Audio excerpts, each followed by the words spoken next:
Hi, I'm Adonal Foyle, heading out to Sylvester Greenwood Academy here in Richmond.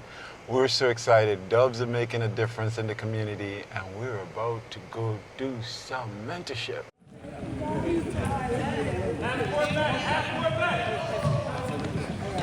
So I remember when as a basketball player, I really, really wanted to learn basketball.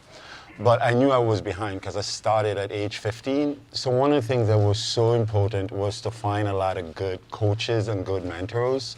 So one of the things that my parents did is that we did a combination of just going to the most competitive places and play, but also understanding like we needed to meet coaches and work out and learn from them. So I had, when I was in college, high school, I probably had about 7 or 8 different coaches outside of my primary coach, right? So I wanted to learn to be better, to stretch more. So I went to see people that can do that. I wanted to learn to shoot. I wanted to learn to do post moves. So you start learning that in sports, especially, you're going to have lots of different people that contribute to your game. But similarly, like academically, I was so behind when I got to the States. Well, my English teacher became not only my best friend, but one of my first mentor because she taught me about reading. Because I told you earlier I was behind because I came from the Caribbean when I was 15. So most of you who've grown up in the States have a series of books that you read by then. So when I came, I was so behind that she helped me just reading on my own with her throughout the summer and to catch up. So when I had all my reading regularly, but I also went to meet with her and read all the books that I didn't read before. So that, that's really, really huge. To the person, if you're in church, you might have somebody that you want to talk to. That might be your pastor. So depends on the space you're in, you're going to realize teachers have been my favorite kind of mentors. I still call my professors to this day. I still send them my manuscript when I write a book, high school or college, so they can see it and they still have red ink and they still mark it up to this day. So it never ends. It's a relationship that will continue sometime for the rest of your life. But if you're honest, the space that you're in and what you're trying to accomplish, you will find people in those spaces that know more than you or just will listen to what you have to say, and those are very important. So I think one of the things with identity is that it's like, if you get up one day and you're like, I'm a basketball player, that's an identity. But you may get up and you'll be like, I'm a good person, that's an identity, right? So I think like one of the things that you have to remember, when I first got to the league, it was like so overwhelming. Like everything is basketball, right? Because I'm competing against the best players in the world. They're all trying to take my head. I'm trying to compete, right? And so you learn like these are things that you have to do. It becomes part of who you are, but it doesn't become the only thing that you are. So one of the things like I always tell people is like reading is one of those ways, one of the first ways that you start expanding your worldview, right? Because you have to go between what you know, what you experience, what you feel, to what other people are subject matter at. So I'd be like, man, like I haven't done this before, but I know somebody did. So I'll go talk to them, I'll read a book.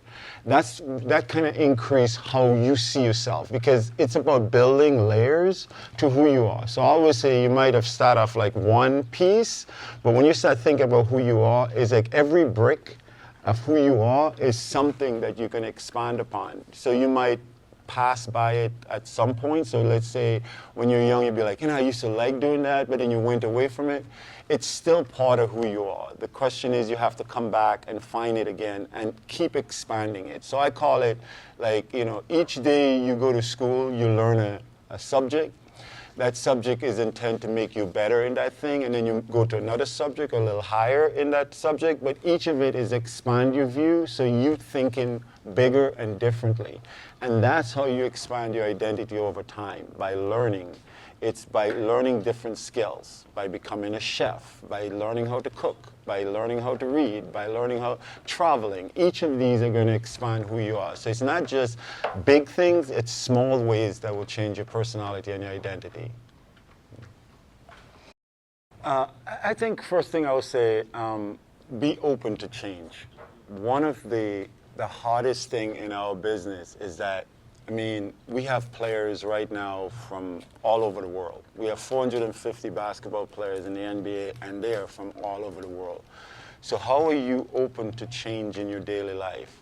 Imagine leaving Africa, leaving the Caribbean at the age of 15, coming to a new country, learning all the norms, learning all the rules, learning how to play basketball, going back into college, right? So part of really that you need to really build your mindset. In sports, we talk a lot about the mindset of an athlete.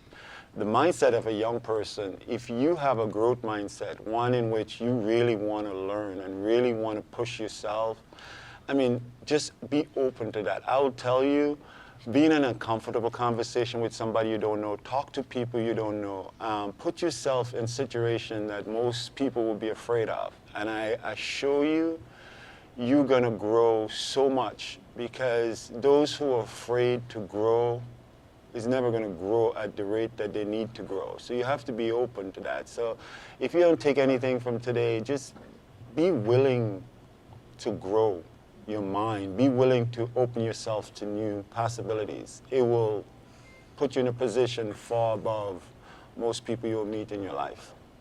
I really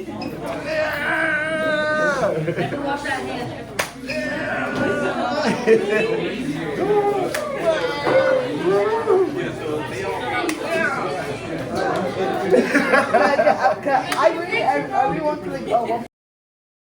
I think so. What is amazing about doing these events and going to the different events across the Bay and meeting kids, I'm telling you, I'm so rejuvenated after an event like this, where you can see a spark, you know, in a kid's eye, that they might have listened to something that you say and that they're going to put them on the right path to being successful. I'm telling you, I'm so excited for what these kids have in front of them and the journey that they have. And I know that just being there today, showing up, might make a small difference, and that's good enough for me today.